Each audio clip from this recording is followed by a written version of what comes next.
Baik, oke, thank you. Terima kasih kepada kesempatan yang diberikan kepada saya untuk boleh menjadi berkat di Glow Youth ya.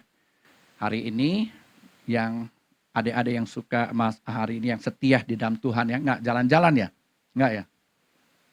Pada setia dalam Tuhan ya. Baik, hari ini saya mau sharingkan tentang satu tema, coba bisa ditampilkan? Ya, namanya level up. Level up. Nah, saya mau tanya di sini siapa yang suka main game? Nggak ada? Ada satu. Siapa lagi? Jujur. Jujur nih. Yang suka main game nih. Dua. Siapa lagi? Oh, cuma dua ya? Hah? Tapi tidak apa-apa. Yang suka main game pasti tidak asing lagi ya dengan kata level up. Betul ya? Biasa gimana kalau main game satu selesai, senang ya? Bisa masuk ke level yang kedua. Yang kedua kita selesai naik ke level yang ketiga dan seterusnya. Senang kan kita kan? Semua. Demikian juga hidup kita. Betul gak? Pasti kita senang kalau hidup kita mengalami level up. Naik, bertumbuh, saudara. Senang dong kalau gaji kita naik. Senang gak? Ada yang gaji naik gak senang? Ada gak? Gak ada ya. Pasti senang, saudara. Kita sakit sembuh, kita senang. Kita pun punya motor, dapat motor, kita senang. Betul ya? Lalu kita pindah rumah, rumah yang kecil, kita pindah ke rumah yang gede. Kita senang gak? Senang ya. Pasti semua. Tuhan kita juga senang kalau kita setiap anak-anaknya, umatnya, adik-adik semua hidupnya mengalami level up. Setuju nggak? Ya, baik di dalam aspek kesehatan kita, usaha kita, keuangan kita. Kalau kita naik level up, pasti Tuhan senang banget. Buktinya di mana? Di dalam Alkitab ada satu firman Tuhan, ya, dia mencatat tentang level up. Mungkin bisa ya ini coba. Sini ya pencetnya ya. Belum bisa nih kayaknya.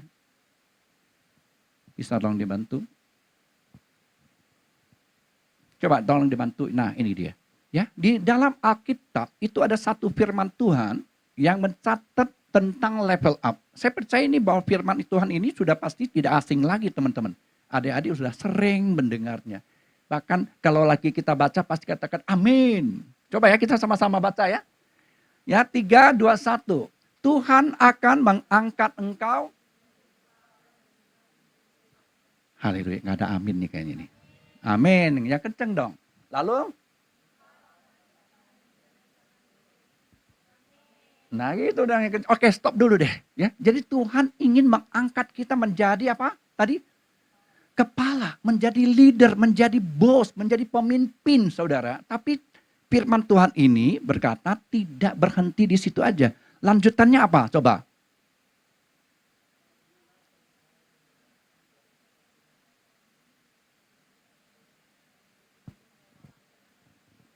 Kayaknya kurang suaranya kurang kenceng semuanya ya. Hah? Coba kita bacakan. Dia mengatakan begini, apabila engkau mendengarkan perintah Tuhan Allahmu yang kusampaikan kepadamu pada hari ini kau lakukan dengan setia. Artinya apa? Tuhan mau angkat kita menjadi kepala, menjadi leader, menjadi bos, tidak otomatis begitu aja. Jadi ada tanggung jawab yang harus kita kerjakan. Tuhan berkata apa? Tuhan akan mengangkat engkau menjadi kepala dan bukan menjadi ekor. Engkau akan tetap naik dan bukan turun apabila engkau mendengarkan perintah Tuhan Allahmu yang kusampaikan kepadamu pada hari ini kau lakukan dengan setia dan lanjutannya apa? Dan apabila engkau tidak menyimpang ke kanan dan ke kiri, saudara. Jadi segala sesuatu yang naik, segala sesuatu yang bertumbuh, ya tidak terjadi dengan sendirinya. Ada tanggung jawab yang harus kita kerjakan. Firman berkata, Tuhan akan mengangkat engkau menjadi kepala, menjadi bos, menjadi pemimpin, saudara. Saya mau tanya, enak gak? Ya, sekarang menjadi bos, tanggung jawabnya lebih besar atau lebih sedikit daripada karyawannya? Pasti lebih besar. Betul ya? Jadi makin tinggi saudara diangkat, pasti saudara makin tanggung jawabnya makin berat, makin besar. Ya, menjadi kepala negara. Pasti pasti presiden lebih besar tanggung jawabnya daripada RT RW. Betul nggak? Demikian juga dengan di pelayanan, bro. Pelayanan juga demikian. Mungkin nanti suatu hari diangkat menjadi koordinator contoh. Pasti koordinator tanggung jawabnya lebih besar daripada asar. Betul ya? Benar nggak? Jadi semakin tinggi saudara dipercayakan, semakin besar tanggung jawab yang harus kita kerjakan. Tapi tidak perlu takut. Pasti Tuhan yang mampukan. Betul nggak? Amin ya. Betul ya. Nah, saya ada rahasia nih, beberapa tips boleh saya katakan supaya hidup kita menjadi level up. Ya, ada 3 hal yang saya catat di sini. Yang pertama itu adalah mau belajar. Katakan kiri kanan, saya mau belajar.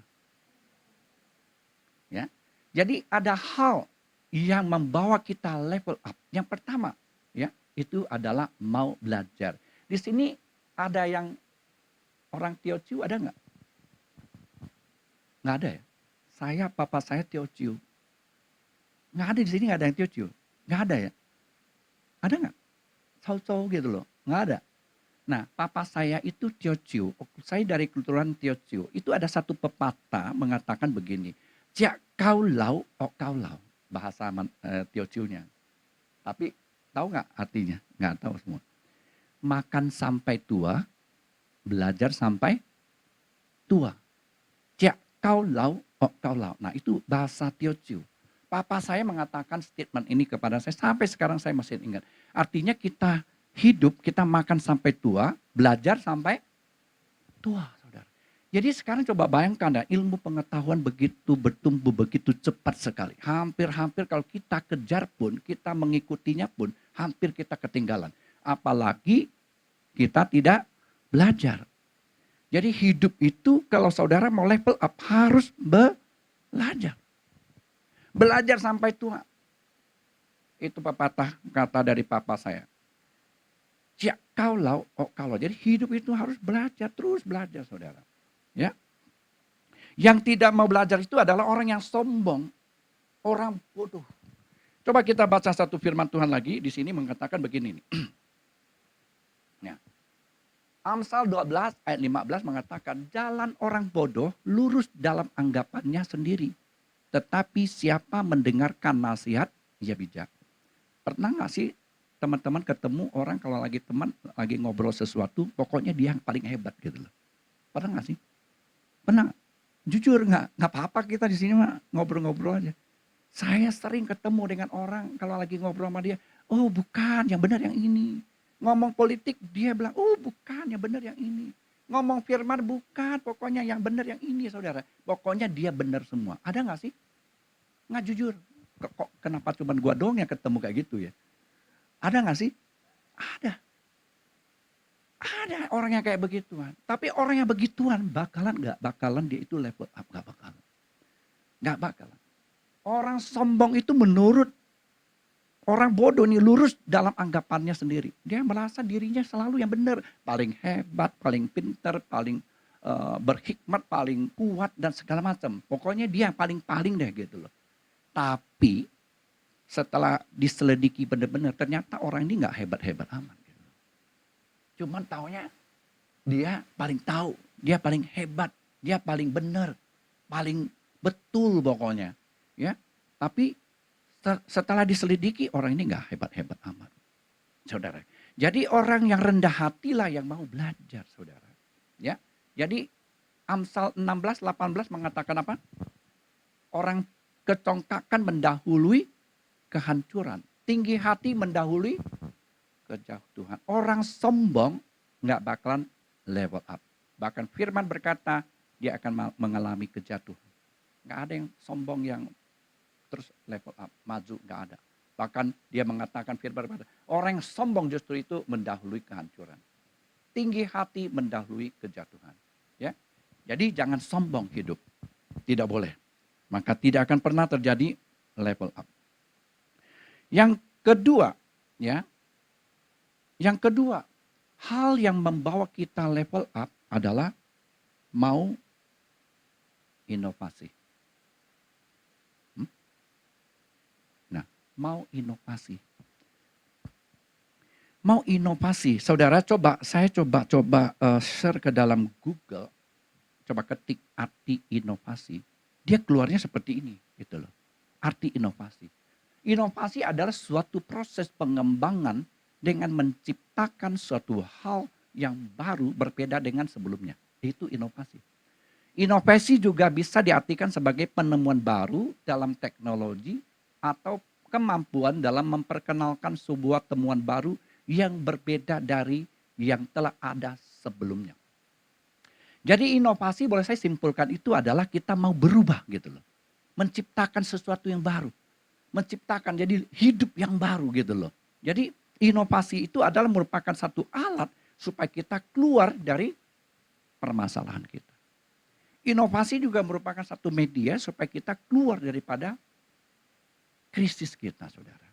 Ya, kita lihat ada satu firman Tuhan berkata begini. Roma 12 ayat 2. Jangan kamu menjadi serupa dengan dunia ini, tetapi berubahlah oleh pembaharuan budimu. Sehingga kamu dapat membedakan manakah kehendak Allah, apa yang baik, yang berkenan kepada Allah, dan yang sempurna. Saudara, jadi firman Tuhan ini mengatakan bahwa janganlah kamu menjadi serupa dengan dunia ini. Artinya apa? Artinya kita jangan lagi sama seperti kemarin-kemarin gitu loh. Ngerti ya? Harus berani inovasi, berubah, change hidup kita. Yang dulu suka marah-marah, sekarang harus kita berubah. Menjadi pribadi yang lemah lembut. Yang dulunya tadinya nggak sabar, sekarang berubah menjadi pribadi yang sabar. Dulu yang suka ngomong-ngomong kotor, sekarang berubah gitu loh. Jadi inovasi ini ya artinya kita harus keluar, berubah menjadi manusia yang baru. Maka firman ini berkata, janganlah kamu menjadi serupa lagi dengan dunia ini, tetapi berubahlah oleh pembaruan budimu, sehingga kamu dapat membedakan manakah kehendak Allah, apa yang baik, yang berkenan kepada Allah, dan yang sempurna. Coba, saya masih teringat dengan pada tahun 1900-an pada waktu itu, ya kita lihat, nah saya kasih lihat nih, ada, mana ya, nah ini dia, nih contoh inovasi ya. Saya masih ingat nih, saya waktu dulu handphone Motorola yang paling gede itu, yang kayak botol itu, saya pernah punya loh itu dulu. Lalu terus berubah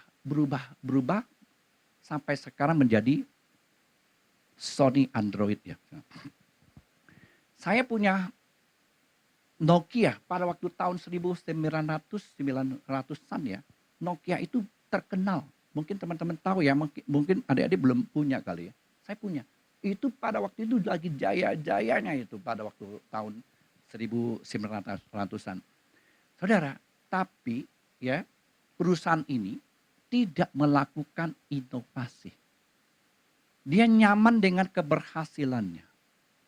Sehingga apa yang terjadi di tahun 2000-an, ya, dia dikejar oleh namanya BlackBerry. Dikejar oleh BlackBerry. Nah, setelah itu BlackBerry juga nyaman dengan keberhasilannya. Dia tidak melakukan inovasi. Tidak berubah. Akhirnya nyaman dengan keberhasilannya. Akhirnya apa yang terjadi? Dilewati oleh Samsung dan apa? iOS ya, Nokia, iPhone sekarang. Saudara, coba bayangkan perusahaan besar yang hebat itu bisa tenggelam. Arti ya, adik-adik ya. Apalagi kita-kita ini. Apalagi kita-kita ini. Kalau kita tidak inovasi, tidak berubah, maka kita akan namanya ketinggalan, dilewati. Demikian juga pelayanan. Pelayanan sekarang mereka berbondong-bondong terus melakukan inovasi. Kalau kita pelayanannya gereja kita tetap begitu terus tidak melakukan inovasi, kita bakalan ketinggalan. Saudara, zaman terus berubah. Apalagi sekarang udah mulai robot-robot ya. Udah ada khotbah robot loh, ngeri-ngeri juga. Tapi kita harus inovasi. Sehingga kita tidak ketinggalan. Sehingga kita bisa merasakan sesuatu yang baru, saudara. Mau gereja kita ini, mau Glow Youth kita maju, mau nggak? Mau? Harus berani inovasi. Mungkin saya sama teman-teman berani membuat sesuatu ide-ide yang inovatif. Sehingga Glow Youth kita ini terus bertumbuh, saudara. Ingat ya, jangan nyaman dengan keberhasilan. Terus kita inovasi terus. Sehingga terus tidak tertinggal. Ya. Itu ya. Ya ini sebagai contoh ya. Dari awal Nokia yang gede begini sampai sekarang udah ke iPhone dan Android. Luar biasa ya. Nah yang ketiga saudara saya catat. Hal yang membawa kita level up. Yang ketiga ini adalah banyak orang tidak suka. Yaitu apa? Mau diproses nggak? Siap. Katakan kiri kanan dong, saya mau siap diproses. Tapi yakin ya benar ya, mau disiap ya, diproses ya. Ingat ya, segala sesuatu itu menjadi bernilai, ya, menjadi lebih berharga. Semua itu melalui proses. Saudara mau mendapatkan emas yang murni, ngerti gak? Itu harus dibakar dengan suhu yang 1400. Terus bakar. Bakar sampai dia benar-benar murni. Jadi baru dapat emas yang murni, saudara. Jadi hidup kita mau menjadi lebih bernilai, level up, kita siap-siap untuk diproses. Kita lihat. Jadi di ini, Amsal 27 ayat 17 mengatakan besi apa? Sekali lagi, besi orang, ya ini firman Tuhan berkata besi menajamkan besi. Manusia menajamkan manusia. Saya tanya ada nggak sih namanya pisau itu ditajamkan oleh kertas? Nggak ada. Ada nggak sih kalau umpama pisau itu ditajamkan dengan pakai plastik? Nggak ada. Ada nggak pisau mau tajam pakai kayu gitu loh? Nggak ada. Semua pakai apa? Pakai apa? Pakai besi. Demikian juga dengan kita manusia ini. Mau kalian itu menjadi lebih level up? Siap-siap aja ya. Kiri kanan kalau ketemu orang-orang yang nyebelin, terima kasih katakan kepadanya. Ya. Ya, terima kasih Tuhan kau kirim kepada saya nih teman ini, lucu banget gitu loh. Baik, nyebelin gitu ya. Nah, harus kenapa? Dari situlah kalian bisa belajar, bersabar. Saudara. Pernah gak sih ketemu yang nyebelin di sini enggak ya? Ada enggak? Coba bentar ya saya minum nih kayaknya. Ada enggak? Ada ya? Ya lu mesti berterima kasih kepada ini. Sorry.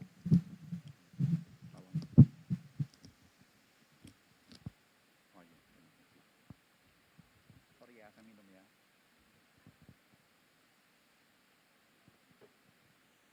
Pernah nggak sih di sini? Yud nggak ada ya? Semua baik-baik. Hah? Yakin? Iya, berterima kasih kepadanya. Ya, kalau ada orang ketemu yang nyebelin, aduh yang menghinamu, mengejekmu, dan melihatmu sebelah mata segala macam, mengolok-olok kamu, dan kamu harus bersyukur dan terima kasih. Tuhan, terima kasih engkau kirim orang ini untuk menajamkan kamu. Kita itu nggak ada siapa yang bisa menajamkan, hanya orang-orang sekitar kita, manusia menajamkan kita. Ngerti gak? Ya, kita bersyukur. Semakin diproses semakin bernilai kita.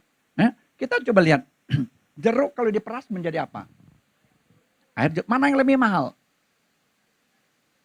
Hah? Pasti air jeruk. Betul nggak? Nah, ini apa ini? Kelapa. Kalau diperas menjadi apa? Minyak kelapa kan? Mana yang lebih mahal? Minyak kelapa. Jadi kalau kalian mau menjadi lebih berharga, lebih murni, ya kan? Bersyukur, nanti ada teman-teman yang olok-olok kamu, yang menghina kamu, segala macam. Bersyukur Tuhan, engkau menajamkan saya.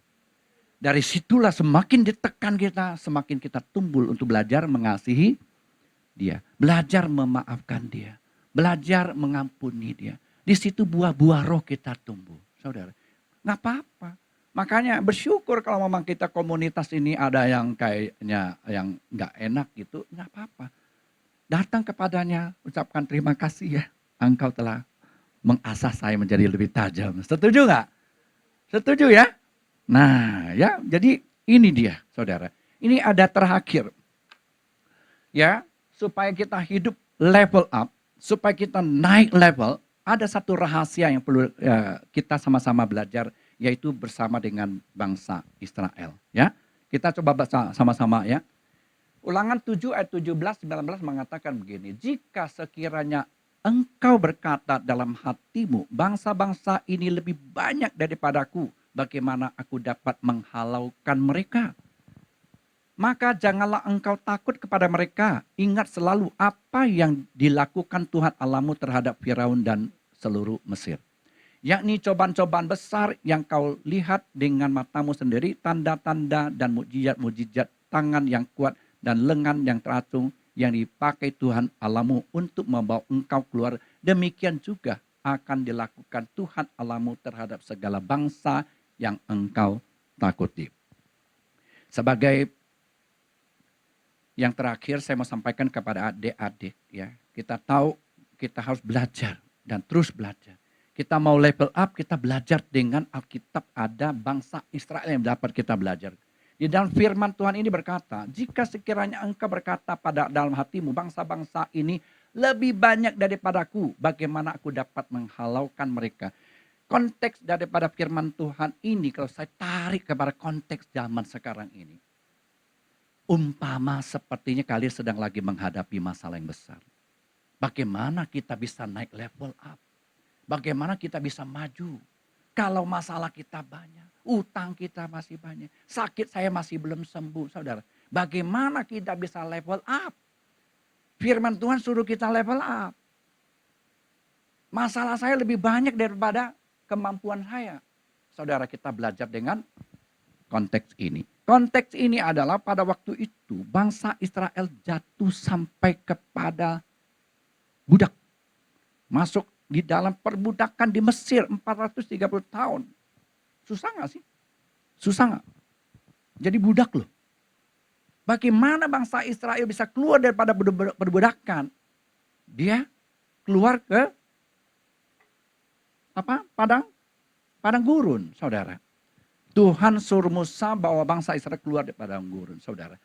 Konteks firman ini berkata, sebelum dia sampai ke tanah Kanaan, ya, di mana janji Tuhan kepada bangsa Israel dengan susu dan madu, dia berada di padang gurun, keluar dari perbudakan. Tapi apa yang terjadi? Di padang gurun dia harus menghadapi musuh-musuhnya yang konteksnya firman berkata besar-besar. Lebih besar daripada bangsa Israel.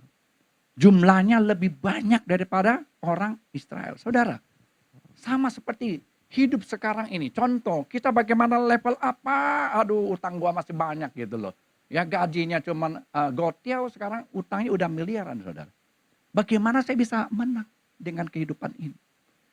Sekarang saya sakit, Pak, masih belum bisa apa-apa, bagaimana bisa level up? Saudara, lihat, ingat. Maka apa? Janganlah engkau takut kepada mereka. Jangan takut dengan masalah kita, saudara. Percaya apa yang Tuhan kerjakan terhadap Firaun. Ya, apa yang Tuhan telah kerjakan kepada kita di masa-masa lalu kita. Tuhan pasti yang sama akan membawa kita keluar dari semuanya ini. Amin. Amin ya. Tuhan telah menyelesaikan membawa kita keluar daripada COVID. Udah bisa masuk ke 2024. 2025 Tuhan yang sama juga akan membawa kita keluar. Amin. Menjadi level up di tahun 2026 yang lebih hebat. Ngerti gak? Ya. Gak usah takut dengan masalah, problema, persoalan yang besar-besar. Kelihatan ukurannya besar. Jadi kita coba lihat ya. Kita belajar sedikit nih. Mungkin ini kita belajar cuma baca terakhir aja. Bagaimana Daud bisa menang dengan namanya Goliat. Kita lihat. Ya. Kita baca yang 37. Ya. Pula kata Daud, Tuhan yang telah melepaskan aku dari cakar singa dan dari cakar beruang, dia juga yang akan melepaskan aku dari tangan orang Filistin itu. Maka kata Saul kepada Daud, pergilah Tuhan menyertai engkau. Saudara, ini cerita nggak usah terlalu panjang ya, kita nggak usah baca. Kita tahu kan bagaimana Daud melawan Goliat. Goliat itu badannya gede 3 meter lebih nih. Saya 1,7. Berarti 2 meter, 3 meter tembus kali ini ya. Tembus gak? 3, pas ya? Gede banget loh. Saudara, Daud pada waktu itu umur baru 20-an lebih. Menjadi pertanyaan bagaimana Daud berani melawan Goliat yang badannya gede itu. Saudara. Nggak masuk akal saudara. Sedangkan even si Saul yang punya tentara, yang mempunyai pasukan, raja, segala perlengkapan perang cukup, dia nggak berani lawan si Goliat. Nggak berani. Bagaimana dengan si Daud kok berani? Ada yang bisa jawab nggak? Sini. Ada yang bisa jawab nggak?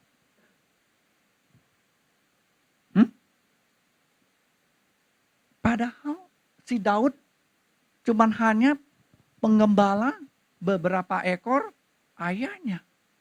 Saudara, kok ketemu Goliat yang badannya gede, dia berani lawan. Alasannya apa gitu? Ada yang tahu nggak? Ada yang tahu nggak? Bingung ya? Mau dong? Kita menghadapi hal yang masalah yang lebih besar daripada kita, tapi kita bisa melawan dia. Mau dong? Kita belajar dengan Daud. Saudara, Daud mengingat akan kebaikan Tuhan yang telah Tuhan kerjakan atas hidupnya, saudara. Apa yang Tuhan telah kerjakan di dalam hidupnya? Pada waktu dia mengembalakan kambing domba, ada dalam firman berkata apa? Jika singa yang datang, apa dia? Dia lawan. Kalau kita ketemu singa gimana sih, bro? Ferry, kabur. Kabur. Dia lawan, bro. Apa yang terjadi? Dia menang. Ketemu beruang dia. Beruang, kalau kita ketemu beruang gimana, bro? Kabur. Tapi Daud ngelawan dia. Dan dia menang, saudara. Itu yang membuatnya si Daud berani ketemu dengan Goliat yang badannya lebih besar. Dia berkata apa? Tuhan yang telah melepaskan aku daripada cakar singa. Tuhan yang telah melepaskan aku dari cakar beruang.